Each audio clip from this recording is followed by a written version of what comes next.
राम राम। क्या आपकी मकर राशि है? मकर राशि में मंगल केतु की युति अग्नि तत्व राशि यानी कि सिंह राशि में अष्टम भाव में होने जा रही है। अष्टम भाव आपके जीवन में बड़े बदलाव लाने का भाव है।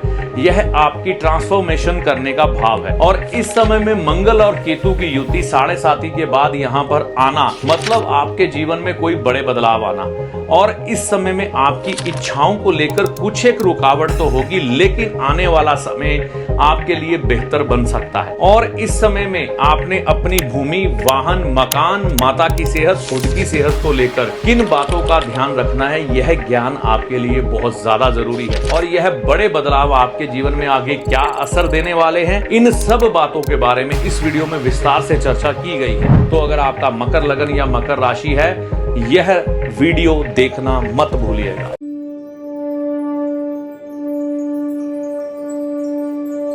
नमस्कार, मेरा नाम है पंडित अरविंद तिवारी। इस चैनल पर अगर आप आज पहली बार आए हैं या बहुत समय से चैनल के साथ हैं, अभी तक आपने इस चैनल को सब्सक्राइब नहीं किया है, तो कृपया इस वीडियो को देखने के बाद चैनल को सब्सक्राइब करके जाइएगा। मकर राशि पर मंगल केतु की युति क्या असर देने जा रही है?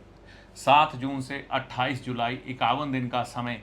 मंगल महाराज जो सुख भाव के स्वामी हैं, माता के भाव के स्वामी हैं, मकान, वाहन, भूमि के भाव के स्वामी हैं, इच्छा की पूर्ति के स्वामी हैं, लाभ के स्वामी हैं, मकर राशि के लिए, मकर लगन के लिए यह अष्टम भाव में बैठ गए हैं आके।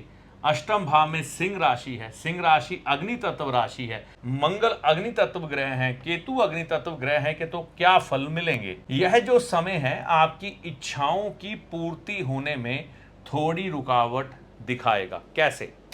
जैसे मान लीजिए आप मकान लेने वाले हैं, यह जो 51 दिन का समय है थोड़ी सी इसमें रुकावट डालेगा। माता जी की सेहत को लेकर चिंता दे सकता है। अगर आप वाहन वगैरह चलाते हैं तो गाड़ी इस समय में संभल कर चलाने की ज़रूरत है, दुर्घटना का शिकार आप हो सकते हैं। सेहत को लेकर खुद की और परिवार की सेहत को लेकर ध्यान देने की ज़रूरत है। सेहत को लेकर इस समय में समय थोड़ा कठिन है। और यह चीज़ याद रखें कि 7:30 से आप मुक्त हुए हैं। यह बात मैं आपको बड़े विश्वास के साथ कह सकता हूं कि मकर राशि वालों को इस समय या मकर लगन वालों को इस समय शनिदेव की महादशा होती है और शनि कहीं पर इस भाव में आपके प्लेस्ड हैं या इस भाव में प्लेस्ड हैं या इस भाव में प्लेस्ड हैं, ठीक है ना, या इस भाव में प्लेस्ड हैं, ठीक है ना, तो और यहां पर प्लेस्ड है। इनमें से कहीं पर भी आपके शनिदेव बैठे हैं तो आपके जीवन में शनि की महादशा में पैसा आएगा और 7:30 की मुक्ति के बाद तो और तेजी से आएगा। तो यहां पर पैसा, धन दौलत आने की संभावनाएं पूरी हैं।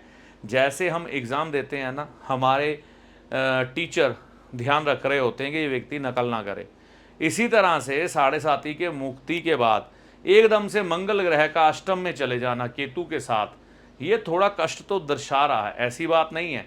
लेकिन यहाँ पर बृहस्पति आपके धन भाव को देखते हुए ये भूमि, मकान, वाहन और सेहत के संबंध में आपको आराम भी देंगे।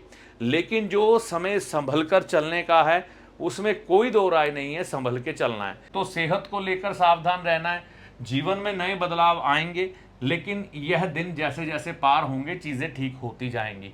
पैसों को लेकर फैसले सोच समझ के लेने हैं, क्योंकि यहाँ पर राहु बैठे हैं। हाँ, एकदम से पैसा आने की संभावनाएं बना रहे हैं मंगल केतु की, चाहे युति हो, लेकिन फिर भी हमें पैसे व्यर्थ नहीं जाने देने। उसका कारण ये है कि यह लाभ भाव के स्वामी अष्टम में, अष्टम का भाव जो होता है ना, ये चीज़ों को नष्ट कर देता है, पूरी तरह से राख बना देता है। तो इस समय में की गई इन्वेस्टमेंट भी ऐसी ही होगी आपकी। ससुराल से नाराज़गी ना लें, कोशिश करें ससुराल से नाराज़गी ना लें। अगर आप शादीशुदा हैं इस समय में ध्यान रख के चलें, गाड़ी संभल के चलाएं, भाई से संबंध खराब ना करें। कुछ एक उपाय आप कर सकते हैं जिससे कि आपका यह समय जो 7:30 से मुक्ति के बाद का है आपके लिए शुभकारी हो जाए। गरीब मजदूर स्त्री की सेवा, जैसे कोई बुजुर्ग स्त्री आपको मिल जाती है और उसकी एज कम से कम 50-60 साल से ऊपर है, तो पतिहीन स्त्री की सेवा, जिसका पति दुनिया से जा चुका हो, ये आपके लिए बहुत बढ़िया हो जाएगी। कुत्तों को खाना खिलाएं। आप बन होते हैं, बाज़ार से मिलते हैं, वो 8 बन लेके कुत्तों को डालेंगे तो बढ़िया हो जाएगा। झगड़े और विवादों से इस समय में बचें और किसी भी रिश्ते को तोड़ने की कोशिश ना करें इन 51 दिनों में, तो बेहतर होगा। वायदा अगर करें ना किसी से इस समय में तो निभाएं, या तो फिर वायदा करने से ही इस समय में बच जाएं तो बेहतर होगा। मैं यह आपको विश्वास के साथ कह सकता हूं कि यह समय आपके आने वाले भविष्य को सुरक्षित कर रहा है, लेकिन आपकी पत्रिका में किस ग्रह की महादशा अंतरदशा चल रही है और उस ग्रह की स्थिति क्या है, इन चीज़ों पर बहुत निर्भर करेगा। राशिफल है यह, इसकी सटीकता 50% तक जाती है, तो ऐसा आप मान के चल सकते हैं। यहाँ पर लगन और राशि के अनुसार पूर्ण जानकारी आपकी पत्रिका में है। आपकी पत्रिका आप खुद देख और समझ सकते हैं, वीडियो अवेलेबल है, हमारे चैनल पर भी जाकर देख सकते हैं। तो ऐसी आशा करता हूं मकर राशि पर मंगल केतु की युति क्या फल देने जा रही है, यह वीडियो आपके काम आएगा। ज्योतिषी आपका सलाहकार है जो आपको भले और बुरे समय का ज्ञान देता है, ना कि कोई चमत्कारी बाबा जो छड़ी घुमाकर आपको माला माल कर देगा, धनवान बना देगा, या कोई जादूगर जो छलावे में डालकर भ्रम की स्थिति पैदा कर कर आपके भाग्य को बदल देगा। तो ज्योतिषी को हमेशा सलाहकार के रूप में देखें, ना कि चमत्कारी बाबा या जादूगर के रूप में। ऐसा नहीं होता।